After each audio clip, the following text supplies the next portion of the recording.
3 ವರ್ಷ ಕಷ್ಟಪಟ್ಟಿದ್ದಕ್ಕೆ ಕೊನೆಗೂ ಒಳ್ಳೆ ಪ್ರತಿಫಲ ಸಿಕ್ತು. ಅಂದ್ರೆ ನಮ್ ಜಮೀನ್ಗೆ ಓಡಾಡ್ಲಿಕ್ಕೆ ಅಂತ ಇರೋ ನಕಾಶೆ ದಾರಿನ ಇವತ್ತು ತೆರವು ಮಾಡಿದ್ರು. 2023 ಫೆಬ್ರವರಿ 27ರಲ್ಲಿ ಅರ್ಜಿ ಹಾಕಿದಕ್ಕೆ 2026 ಏಪ್ರಿಲ್ 13ರಂದು ತೆರವು ಮಾಡಿದ್ರು. ನಿಮ್ ಜಮೀನ್ಗಳಿಗೆ ಬಂಡಿದಾರಿ ಅಥವಾ ಕಾಲುದಾರಿ ಅಂತ ಇದ್ದೇ ಇರುತ್ತೆ. ಹಿಂದೆಗಡೆ ಇರೋ ಜಮೀನವ್ರಿಗೆ ಮುಂದೆಗಡೆ ಜಮೀನವರು ಓಡಾಡ್ಲಿಕ್ಕೆ ತೊಂದರೆ ಮಾಡಬಾರ್ದು ಅಂತ ಕಾನೂನು ಕೂಡ ಬಂದಿದೆ. ಹಿಂದಿನ ಕಾಲದಲ್ಲಿ ಎಲ್ಲಾ ಜಮೀನ್ಗೂ ದಾರಿ ಇದ್ದು ಮೂಲ ನಕ್ಷೆಯಲ್ಲಿ ಮ್ಯಾಪಿಂಗ್ ಆಗಿರುತ್ತೆ. ಆದ್ರೆ ಇವಾಗಿನವರಿಗೆ ಗೊತ್ತಾಗೋದಿಲ್ಲ. ಯಾಕೆ ಅಂದ್ರೆ ಅದನ್ನ ಒತ್ತುವರಿ ಮಾಡಿರ್ತಾರೆ ಅಥವಾ ಮುಚ್ಚಾಕಿರ್ತಾರೆ. ಆಗ ನಾವು ಜಮೀನ್ಗೆ ನಕಾಶೆ ದಾರಿ ಇದೆಯಾ ಇಲ್ವಾ ಅಂತ ರೆವಿನ್ಯೂ ಮ್ಯಾಪ್ಸ್ ಅಲ್ಲಿ ನೋಡ್ಕೊಬೇಕು ಅಥವಾ ಸರ್ವೆ ಡಿಪಾರ್ಟ್ಮೆಂಟ್ ಇಂದ ತಗೊಬೇಕು. ನಂತರ ನಾವು ಮೊದಲು ಮಾಡ್ಬೇಕಾಗಿರೋ ಕೆಲಸ ಅಂದ್ರೆ ತಾಲೂಕ್ ಆಫೀಸ್ಗೆ ಹೋಗ್ಬಿಟ್ಟು ಟಪಾಲಲ್ಲಿ ಒಂದು ಅರ್ಜಿ ಹಾಕ್ಬೇಕು.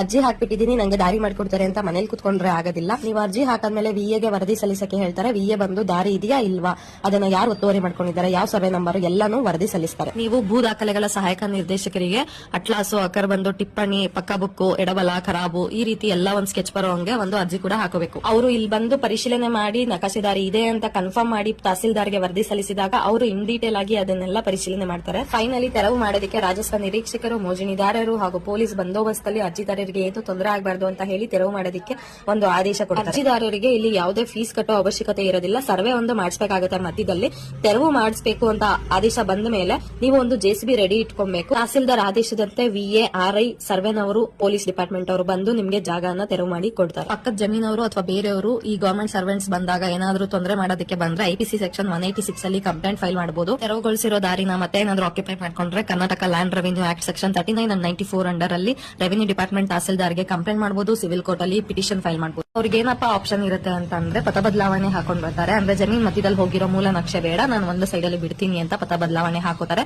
ಅದನ್ನ ಅವರು ಫಸ್ಟ್ ಮಾಡಬಹುದು. ಇಬ್ರಿಗೂ ಮ್ಯೂಚುವಲ್ ಅಂಡರ್ಸ್ಟ್ಯಾಂಡ್ ಇದ್ರೆ ಅದನ್ನ ಒಪ್ಕೋಬಹುದು. ಆದ್ರೆ ನಿಮ್ಗೆ ಮೂಲ ನಕ್ಷೆ ಸಿಗೋದಿಲ್ಲ. ನಿಮ್ಮಿಬ್ರಿಗೂ ಒಂದು ಮ್ಯೂಚುವಲ್ ಅಂಡರ್ಸ್ಟ್ಯಾಂಡ್ ಇದ್ದು ಅವ್ರು ಒಂದು ಕಡೆ ದಾರಿ ಬಿಡ್ತೀನಿ ಅಂದಾಗ ಅದನ್ನ ನೀವು ಸ್ಕೆಚ್ ಮಾಡಿಸಿ ರಿಜಿಸ್ಟರ್ ಮಾಡಿಸಿದ್ರೆ ಮಾತ್ರ ಅದು ಒಂದು ಆಧಾರ ಇರುತ್ತೆ.